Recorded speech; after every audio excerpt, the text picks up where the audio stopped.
एक नगर में एक पंडित जी रहते थे जिनकी ख्याति दूर दूर तक फैली हुई थी। पंडित जी बहुत ही विद्वान और बुद्धिमान व्यक्ति थे। पास ही के नगर में स्थित एक मंदिर के पुजारी का अकस्मात निधन हो जाता है। तब इन्हीं पंडित जी को उस मंदिर का पुजारी नियुक्त किया जाता है। एक बार ये पंडित जी कहीं जा रहे थे, जाने के लिए ये बस में चढ़े और उन्होंने कंडक्टर को पैसे दिए और खुद जाकर सीट पर बैठ गए। कंडक्टर ने किराया काटकर बाकी बचे पैसे पंडित जी को लौटा दिए। पंडित जी ने देखा कि किराया काटने के बाद भी 10 रुपये कंडक्टर ने ज़्यादा दे दिए हैं, तो उन्होंने सोचा कि जब ये इस साइड आएगा तो मैं ये 10 रुपये उसे वापस लौटा दूंगा। अब थोड़ी देर के बाद पंडित जी के मन में ये विचार आया कि मैं 10 रुपये जैसी छोटी रकम के लिए बेवजह ही परेशान हो रहा हूँ।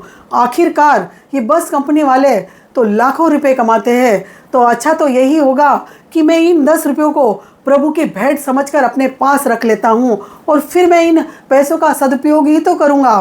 पंडित जी के मन में ये विचार चल ही रहे थे कि उन्हें जहाँ उतरना था वो स्थान आ गया। पंडित जी बस से नीचे उतरे तो उनके पैर थर थर काँपने लगे। उन्होंने जेब में हाथ डाला और वो 10 का नोट निकालते हुए कंडक्टर को दिया और कहा कि भाई तूने मुझे पैसे ज़्यादा दे दिए थे। तब कंडक्टर हंसने लगा और फिर उसने पूछा, क्या आप इस नगर के में स्थित मंदिर के नए पुजारी हो? पुजारी ने हामी भरी कि हाँ, मैं नया पुजारी हूँ। तब कंडक्टर ने कहा कि मैंने लोगों के मुख से आपके प्रवचनों की बहुत ही तारीफ सुनी और मेरे मन में भी कई दिनों से ये भाव थे कि मैं भी जाऊं और आपके प्रवचन सुनूं। पर जब मैंने आज आपको बस में चढ़ता हुआ देखा तो मेरे मन में एक ये ख्याल आया कि क्यों ना मैं पंडित जी को ज़्यादा पैसा देता हूं, तो देखता हूं ये क्या करते हैं। पर अब मुझे पूरा मालूम हो गया है कि जैसा आपके प्रवचन है वैसा ही आपका आचरण है और लोगों को आपसे बहुत कुछ सीखना चाहिए। ये कहते हुए उस कंडक्टर ने गाड़ी आगे बढ़ा ली। अब ये पंडित जी के पैर तो पहले से ही काँप रहे थे और डर के मारे ये पसीना पसीन हो गए।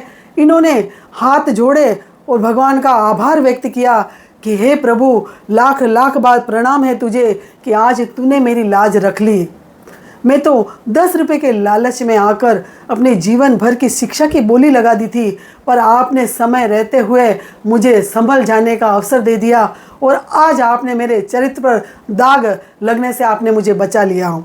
ये कहानी से हमें यही शिक्षा मिलती है कि हम भी कभी कभी तुच्छ से प्रलोभन में आकर जीवन भर के चरित्र यानी पूंजी को दांव पे लगा देते हैं। ये कहानी आपको कैसी लगी है? इसे लाइक और शेयर ज़रूर कीजिए। धन्यवाद।